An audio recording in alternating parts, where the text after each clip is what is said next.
सर्व मान्यवर आणि माझ्या प्रिय विद्यार्थी मित्रांनो, आज मी आपल्या समोर ज्ञान व शिक्षण या बाबा थोडक्यात सांगणार आहे. तरी मी आशा बाळगतो की आपण सर्व शांततेने ऐकाल. एक शायरी काय खूपच म्हणले आहे, जीवन जीवन नाही जर जीवनात ज्ञान व शिक्षण नाही, जीवन जीवन नाही जर जीवनात ज्ञान व शिक्षण नाही, चरित्र चरित्र नाही जर त्यात आदर्श नैतिकता नाही. माझे प्रिय बंधूंनो, या लोकात व परलोकात शिक्षणाचं फार महत्व आहे. कारण की एक ज्ञानी यांनी म्हटले आहे ज्या सृष्टीत ज्ञान नाही, शिक्षण नाही, ती सृष्टी व दुसरं जग नाही. एक भयंकर खंडर आहे. ज्या देशात शिक्षण नाही तो देश देश नाही, एक विभाग न विभाग आहे.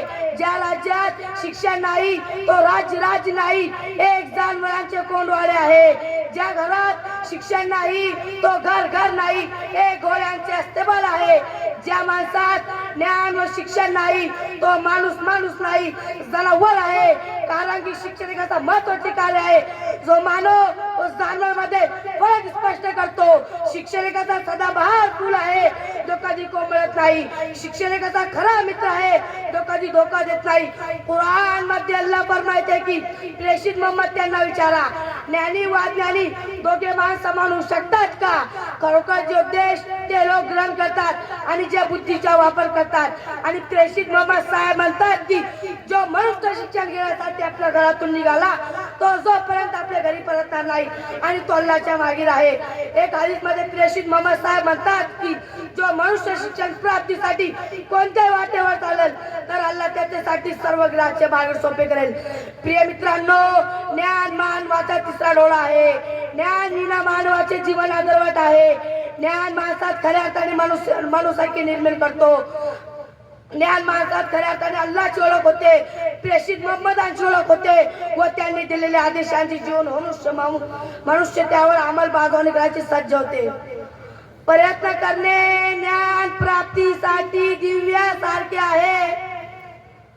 प्रयत्न करणे ज्ञान प्राप्तीसाठी दिव्यासारखे आहे. राहून अज्ञानी जाणू शकत नाही की अल्लाह कोण आहे. आता आपल्या लक्षात आले असेल की ज्ञान प्राप्त करणे प्रत्येक माणसासाठी किती गरजेचे आहे. एक शेर बोलून मी माझी तक्रार संपवितो. शिक्षण आहे मागिनीचा दूध आहे, जो पिल तो गुरगुरल्याशिवाय राहणार नाही. व मालेने नाही बनवून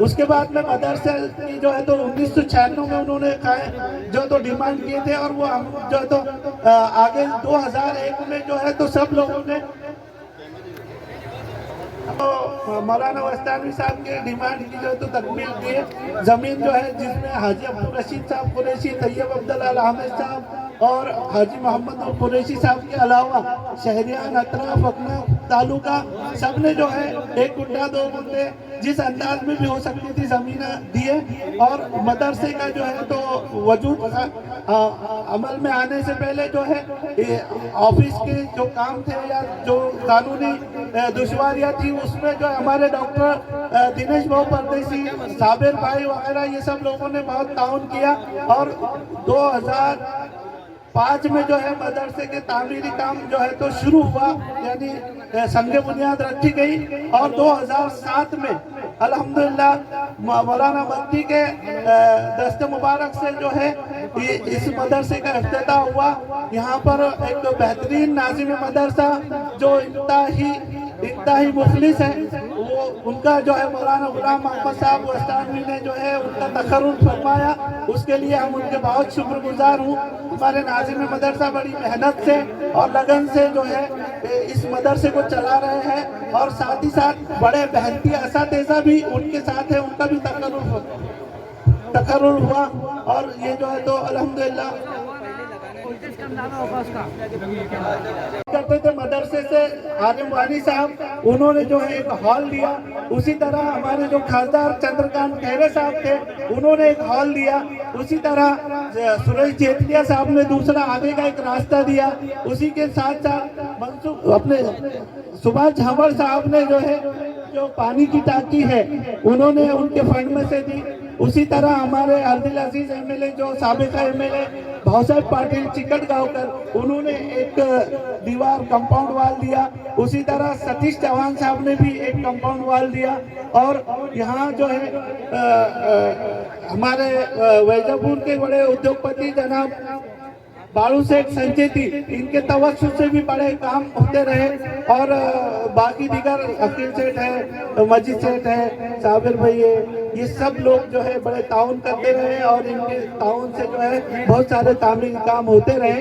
और अभी सबसे अहम जो इसका आज हमारा इफ्तिताह था हॉल का, अल्हम्दुलिल्लाह सबसे बड़ा कॉन्फ्रेंस हॉल डॉक्टर साहब ने, पाटिल साहब ने जो है, हमारे एमएलए साहब ने जो है एक 50 लाख रुपए उसके लिए कबूल किए थे, लेकिन एक तकरीब में हमने बुलाए और हमारा जो है तो इसमें नहीं होगा, तो उन्होंने 5 ही मिनट में फिर से 50 लाख बढ़ाकर उसको 1 लाख रुपए कर दिए और वो 1 करोड़ रुपए कर दिए। सालिया 1 करोड़ रुपए कर दिए और वो 1 करोड़ रुपए का हाल जो है अल्हम्दुलिल्लाह खड़ा है, जिसका आज इफ्तिताह हो चुका है।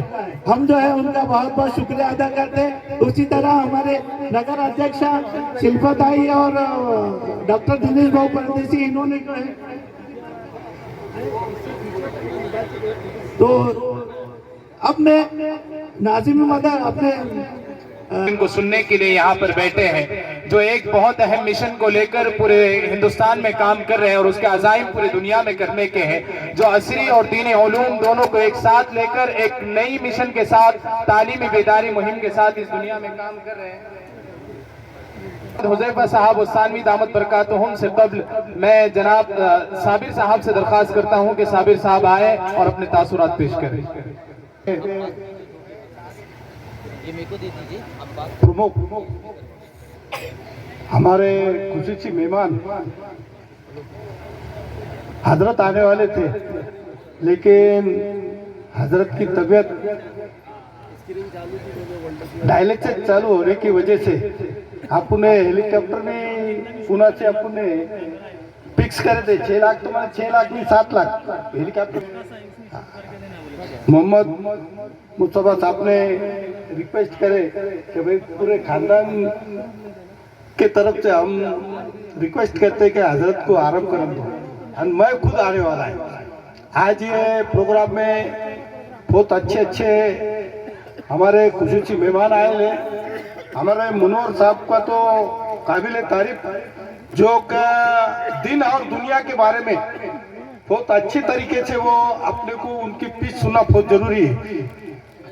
वैसे इस प्रोग्राम में आए हुए हमारे मेहमान जो मदरसे के लिए कभी बोलो मैं तैयार हूँ, वो हमारे रमेश पाटिल बोरनारे सर, इन्होंने जो 1 करोड़ रुपए का हॉल, 1.5 करोड़ का रास्ता और 25 लाख के गट्टू ये देने के बाद में कुछ ऐसी मांगनी आई सर कि हमारे नाजिम साहब जो है, नाजिम साहब बोले तो एक ऐसे शख्स है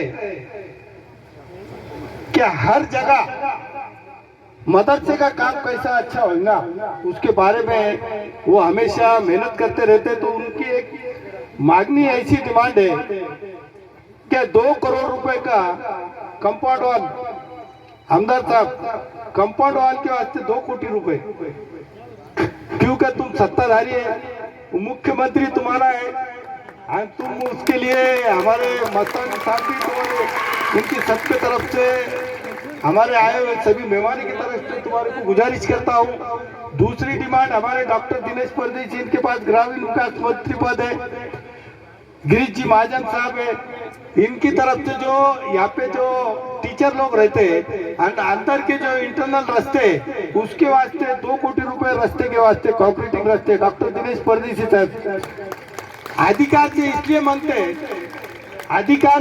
मांगते तुम्हारे से कि तुम एक फैमिली रिलेशन होने की वजह से हम आपके लिए ये डिमांड करते हैं। आज इस प्रोग्राम में मौलाना आने वाले थे, लेकिन मौलाना को भी अपने थोड़ा आराम दिए, बोले मेरे को फोन पे बोले भाई साबिर भाई मैं जरूर आऊंगा, मैं वैजापुर आऊंगा।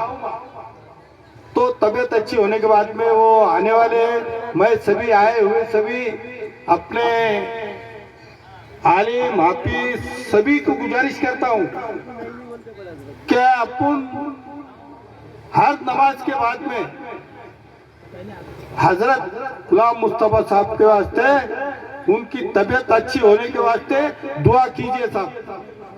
लाखों बच्चों का इंतजाम बोलना सर, लाखों मुलाला टाइमावर जेवण दिला जातो, टाइमावर शिक्षक दिला जातो, टायमावर त्यांना सर्व सुविधा दिली जाते. इतका मोठा काम आमचे गुलाम मुस्तफा साहब मस्तानवी करतात. ही सोपी गोष्ट नहीं है. 2 बच्चों को अगर अपने को देख भाग करने का रहा तो अपने अड़चन में आते. लाखों बच्चों को टाइम पे नमाज, टाइम पे पढ़ाई, टाइम पे खाना, टाइम पे सोना, टाइम पे उठना, हर चीज का जो हमारे गुलाम मुस्तफा साहब और उनके फजल और उनके सभी टीम बहुत अच्छा काम करते हैं. हम अल्लाह ताला से दुआ करते हैं गुलाम मुस्तफा साहब को लंबी उम्र दे और जल्दी से जल्दी अच्छा होकर वैजापुर में आए. आज मस्तान साहब को जाने का है, ज्यादा कुछ नहीं. मेरे बाद में हमारे डॉक्टर दिनेश परदेसी 2 लफ्ज बोलेंगे, बोलना सर. उसके बाद में हम क्योंकि मुनव्वर साहब बीजेपी के डॉक्टर दिनेश परदेसी साहब से मैं दरख्वास्त करता हूं कि वह अपने तासुरात पेश करें. खालिद बिन स्कूल पे आयोजित इस कार्यक्रम को जो उपस्थित है वो मोहम्मद हुजूबा वस्तानी साहब, मुनव्वर जामा साहब, हमारे वैजापुर के एमएलए बोनारे सर, साबिर भाई, अखिल सेठ, मजिद भाई, विशाल संकेती, सुल्तान पार्टी, हमारे नाजिम साहब, पंकज ठोमरे, उपस्थित सभी शख्सियत मेहमान. मैं ज़्यादा वक्त लूँगा नहीं क्योंकि मुनव्वर जमा साहब को आपको सबको सुनना है. मैं सिर्फ शिंदे, फडणवीस, अजी दादा, इनकी मायावती सरकार को धन्यवाद दूंगा कि सर के माध्यम से इतना बड़ा निधि, कम से कम 2-2.5 करोड़ का निधि अभी तक उन्होंने मौलाना ने सर ने लाए. कोई नहीं, ये रास्ता अपन ने बोले नहीं आने का, ये रास्ता भी 1 करोड़ का रास्ता है, अभी डामरीकरण हो रहा है. ये भी निधि हमदार साहब के माध्यम से मदरसे के लिए लाया गया. यही नहीं, मुस्लिम समाज के लिए काफ़ी निधि पूरे शहर में भी, तालुके में भी उनके माध्यम से आया हुआ है. अब भी साबिर भाई ने कुछ डिमांड की है हमारे पास, तो जरूर हम दोनों मिलके, क्योंकि महायुति के 3 लोग बैठे हुए हैं इधर, वो पंकज है, ये जो मांगनी आपकी है जरूर पूरी करने की कोशिश करेंगे. इसके पहले भी जो नेता है, वैजापुर का माहौल अलग है. वैजापुर में जात पात धर्म कुछ देखी नहीं जाती. जब ये स्कूल चालू हुआ, जब से साबिर भाई हो, आकिल सेठ हो, बाकी हमारे कुरैशी कंपनी हो, ये सबने मिलके काफ़ी मदद की हुई है. नाजिम साहब को सभी हो, सुल्तान भाई हो, जमीन से लेके, क्योंकि पहले से हर प्रक्रिया में हम रह चुके हैं. इसमें परवानगी हो, इसका हो, पानी का मसला हो, एक अच्छा काम गुलाम मोहम्मद वस्तानी साहब के माध्यम से सिर्फ वैजापुर में ही नहीं पूरे देश में चल रहा है. मैं अक्कल को आया वो 2 बार 70 साहब के साथ, मुझे वो अच्छा पहचानते हैं. तो एक अच्छा बोले तो मुस्लिम समाज में आज शिक्षण की बहुत जरूरी है. तो उनके माध्यम से आज यहाँ भी 400 लड़कियाँ को पढ़ने की सोच है, 600-700 बच्चे, इतना बड़ा काम समाज के लिए कर रहे हैं. तो हमारे जैसे छोटे मोटे लोग थोड़ी सी मदद हुई तो कुछ अच्छा ही, हमारे को भी कुछ न कुछ दुआ भगवान की, अल्लाह मियाँ की मिलेंगी. इसलिए हम भी थोड़ा जो हो सके बोले तो जो हिस्सा दे सके वो कोशिश करते हैं. कल ही हमारे सौदागर सर, इमरान कुरैशी, करार साहब को भी मिले. उन्होंने भी 31 लाख का हॉल देने का कल ही कबूल किया. कल मिले थे, वो पत्रिका देने आए थे, कल आए थे. और जो 2 कोटी का, आमदार साहब को 2 कोटी का, हम जरूर दोनों मिलके ये अधिवेशन के बाद कैसा ही निधि लाते आएंगे इसके लिए कोशिश करूँगा. आज गुलाम मोहम्मद वस्तानी साहब आ नहीं पाए, लेकिन मैं उनके सेहत के लिए भगवान से, अल्लाह मियाँ से दुआ करूँगा. ऐसा ही आप हमेशा आते रहिए, ऐसा ही जो प्यार वैजापुर पे आप करते आए, अभी उसके बाद भी करते रहो. इतना ही इस वक्त बोलूँगा और मेरे 2 शब्द समाप्त करता हूँ.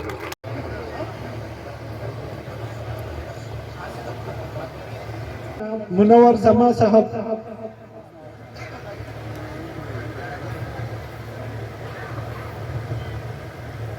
का इस्तकबाल मौलाना साबिर साहब करेंगे इंशाअल्लाह.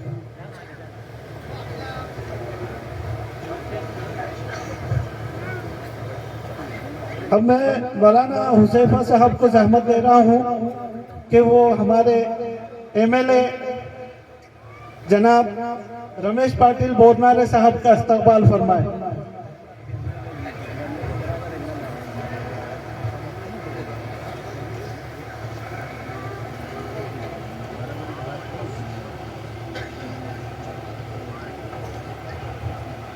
उसी तरह हमारे अगले मेहमान डॉक्टर दिनेश भाव परदेसी, इनका भी इस्तकबाल मौलाना हुज़ैफा साहब के हाथों किया जाएगा।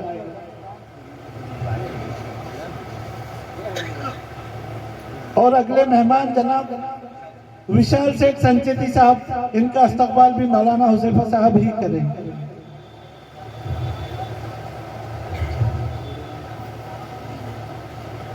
अगले मेहमान हमारे जनाब साबिर खान साहब, इनका इस्तकबाल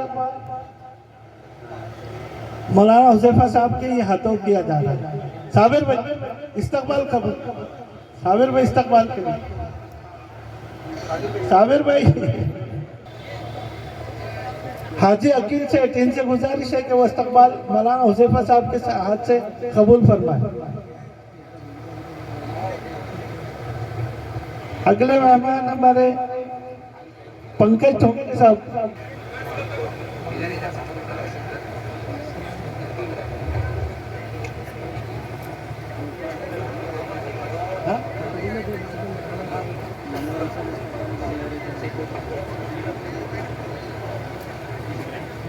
हमारे जगताप साहब हैं, इनसे बाबा साहेब पाटिल जगताप, ये जो है साबिक जो है तो सभापति रह चुके हैं और अभी आमदार साहब के शाना बशाना है वो।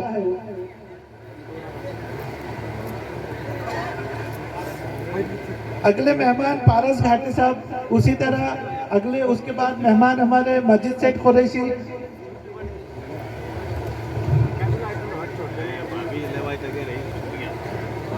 हाँ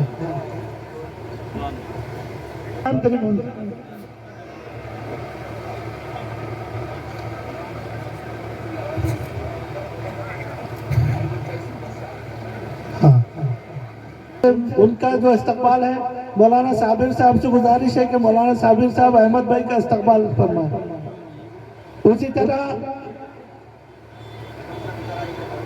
उसी तरह मौलाना जावेद साहब का भी इस्तकबाल मौलाना साबिर साहब ही करेंगे।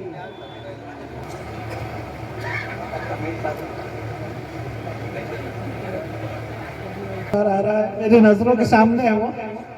मैं देखे साहब से विनती करता हूँ कि स्टेज पे आकर इस्तकबाल कबूल करें।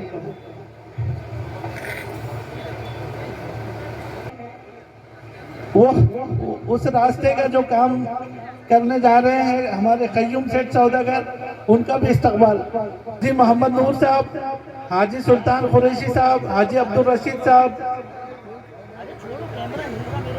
इन सब से गुजारिश है कि वो इस्तकबाल कबूल करें और नाज़ से उनका इस्तकबाल फरमाइए। अगला प्रोग्राम हम शुरू, उसके जो जिम्मेदार हैं, उनके जो वारिसीन हैं वो यहाँ आए और हमारे मौलाना ये डेकोरेशन के जो मालिक है जनाब आर.के. साहब, आर.के. मंडप के मालिक, उनसे गुजारिश है कि वो अपना पाकिट लेने के लिए आ जाए। उनका जो नजराना या पाकिट जो है साबिर भाई ने उसका इंतजाम किया है 1 लाख रुपए का, तो वो उनको जो है मौलाना के जरिए सुपुर्द किया जा रहा है। तमहीद जिसे कहते हैं बताने जा रहा हूँ।